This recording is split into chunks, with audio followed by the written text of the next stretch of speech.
Hi there, and welcome to another episode of Strange Times Poetry Broadcast. I'm coming to you live from the Poetry Bookshelf to bring you 3 uplifting poems. If you haven't watched us before, please like and subscribe on our Facebook page to find out about more Strange Times Poetry Broadcast updates and episodes. I'm very excited to be reading to you 3 poems tonight about the theme, What Do We Live For? I think the question, what do we live for, can sometimes be answered by things that are grand. Our love, our family. Even though they're everyday, I think they are pretty grand.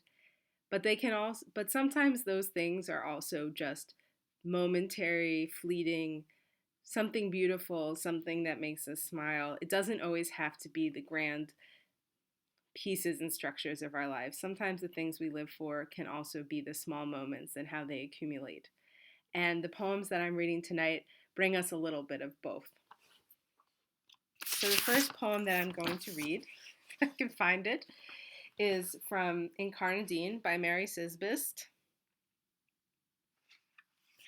That's just a guess about how I pronounce her last name. She's just that famous.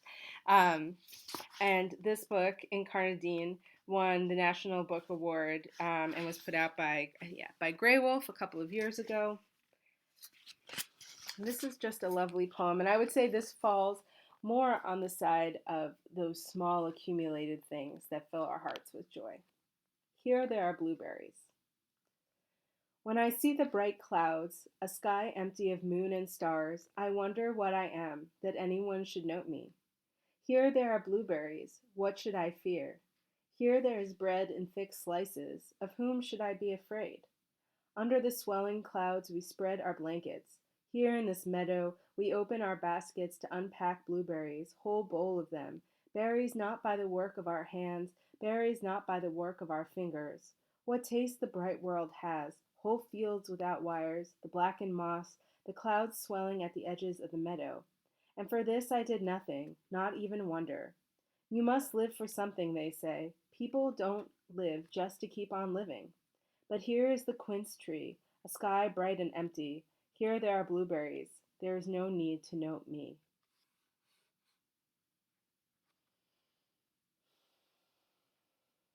Couple of things going on in this poem.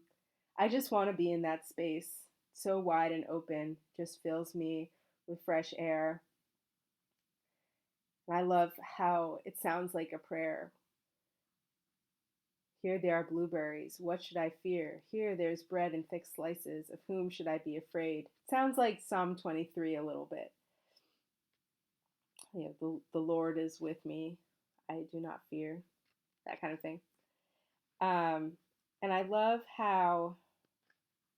also love this question of what is the role of the speaker or the I? And for much of the poem, it's the grain of salt, the smallest star in comparison to these wonders of how they all come together. It's very humbling.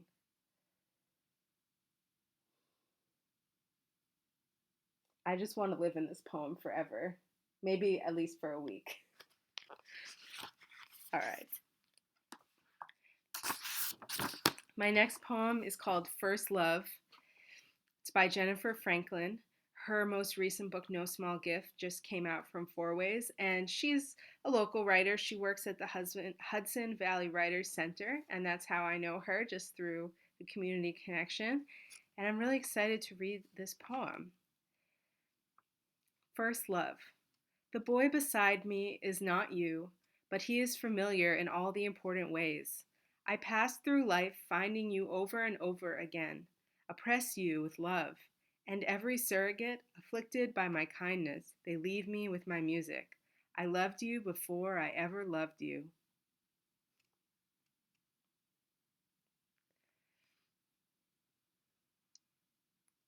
So I think this poem is more along the argument of what we live for is our love, and finding that in each person as you come closer is beautiful.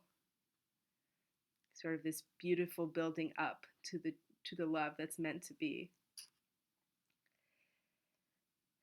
I think there are some some sad undertones of this poem. It's interesting, the word choice: to oppress you with love, surrogate, afflicted by my kindness.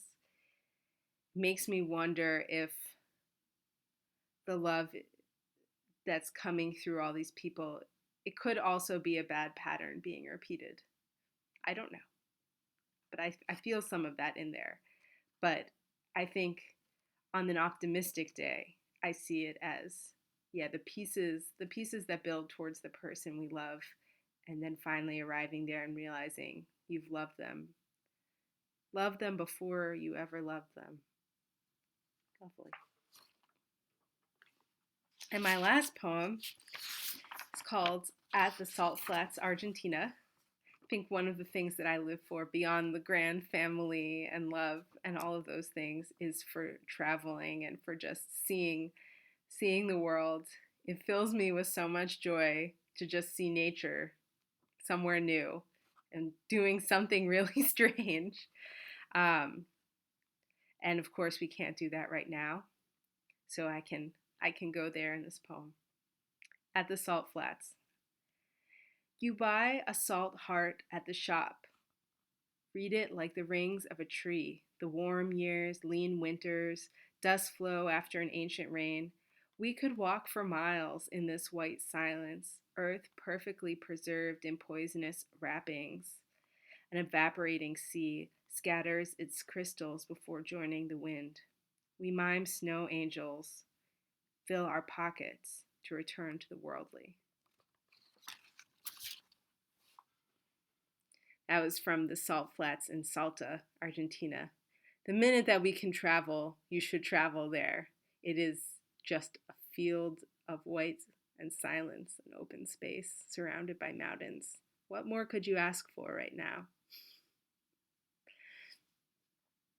It was so good that you could join me, and I hope to see you soon. Stay safe, stay sane, and good night. Bye!